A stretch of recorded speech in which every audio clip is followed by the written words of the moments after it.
என்பதற்கான சுருக்கம் தான் ஸ்டெம். இந்த 4 துறைகளும் ஒன்றுடன் ஒன்று இணைந்து நம் வாழ்க்கையில் ஒவ்வொன்றிலும் மாற்றத்தை ஏற்படுத்துகிறது. உலகம் இன்று அறிவியல் தொழில்நுட்பத்தில் மூழ்கியிருக்கிறது.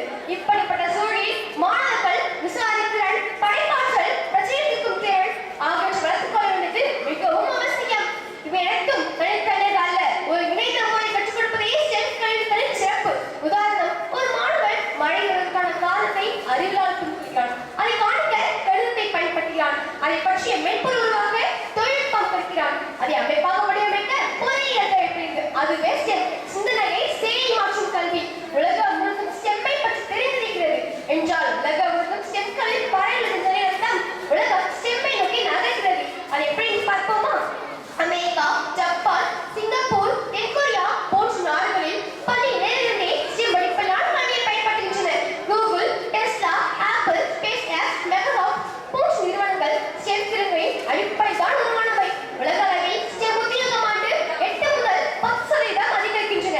விவரம் 2027க்குள் உலகில் 80% புதிய வேலைகள் ஸ்டெம்மை சார்ந்தவை என்று உலக பொருளாதார புரிகிறது.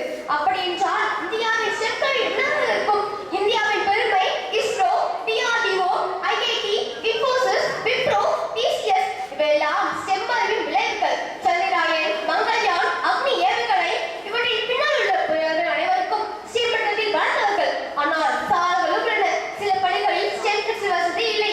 மாணவர்களுக்கு நடைமுறை கற்று வாய்ப்புகள் குறைவு. ஆசிரியர்கள் சரியான பயிற்சி கொடுத்தாவே உள்ளது. இந்தியாவில் கடந்த சில ஆண்டுகளாக stem NEP 2020 national education policy மூலம் ஸ்டெம் கல்விக்கு முக்கியத்துவம் அளிக்கப்பட்டுள்ளது. பள்ளிகளில் attendance labs, coding curricular, robotics clubs ஆகிய உருவாக்கி வருகின்றன. தமிழ்நாட்டில் சில பள்ளிகளில் ஸ்டெம் லேப்பாக திறக்கப்பட்டுள்ளன. உதாரணம், சென்னை அரசு உயர்நிலைப் பள்ளிகளில் ரோபோட்டிக்ஸ் ஆய்வகங்கள், கிராமப்புற பள்ளிகளில் மேக்கல் லேப்ஸ் திட்டங்கள் இவை மாணவர்களுக்கு தயார் செய்திருக்கும் வாய்ப்பை அளிக்கின்றது. மற்றும் இது பாடத்தை மனப்பாடம் செய்வது போன்ற பழைய முறையிலிருந்து அனுபவ அடிப்படையிலான கற்றல் முறைக்கு மாற்றத்தை ஏற்படுத்துகிறது. ஏன் ஸ்டெம் கல்வி அவசியம்? பிரச்சனை தீர்க்கும் திறன். ஸ்டெம் மாணவர்களுக்கு கேள்வி கேட்கவும், காரணம் கேட்கவும், தீர்வு காணவும் பழகுகிறார்கள். சிந்தனையின் புதுமை. புதிதாக சிந்திக்கவும், சவால்களை அணுகவும் ஸ்டெம் கல்வி ஊக்குவிக்கிறது. வேலைகளை வாய்ப்பு. உலக அளவில் உருவாக்கும் புதிய தொழில்கள் பெரும்பாலானவை ஸ்டெம் துறையை சார்ந்தவை. தெய்வப்புலவர்கள் வள்ளுவர் அவர்கள் ஸ்டெம், அதாவது அறிவியல், தொழில்நுட்பம், பொறியியல், கணிதம் போன்ற கல்வியை நேரடியாக குறிப்பிடவில்லை. ஏனெனில் அவர் வாழ்ந்த காலத்தில் அந்த கைப்பிரிவுகள் பிரித்தெடுக்கப்படவில்லை. ஆனால் அறிவும் கல்வியும் பற்றிய திருக்குறள், பாசனங்கள் இன்று நாம் பேசும் ஸ்டெம் கல்வியின் அடிப்படை மதிப்புகளுடன் மிகவும் பொருந்துகின்றன. திருவள்ளுவரின் குறள் 431 ஸ்டெம்மை பற்றி பார்ப்போமா? அறிவியல் கல்வி சமுதாய வெற்றி வழிகாட்டி. அறிவறிந்தால் வழிநடப்பான் வற்றை திறவாதி வெண்மை என்று. குறள் 431. அறிவை அறிந்தவன் சரியான பாதை நடப்பான், அறிவில்லாதவன் தவறான வழியில் போகிறான். ஸ்டெம் கல்வி தத்துவம். அறிவை படைக்கப்பட்ட சமூக முன்னேற்றம். கேள்வி கல்வி வளர்க்கும் மூளை அதா என்று மூளையை குறிப்பிடுகிறது.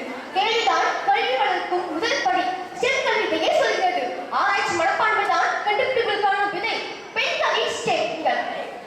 பெண்கள் ஸ்டெம் துறையில் அதிகம் பங்கேற்க வேண்டும். இன்றைய கல்பனா சாவ்லா, டாக்டர் தீபா மாலிக், டாக்டர் சுவாதி மோகன் ஆகியோர் உலகிற்கு முன் மாதிரி.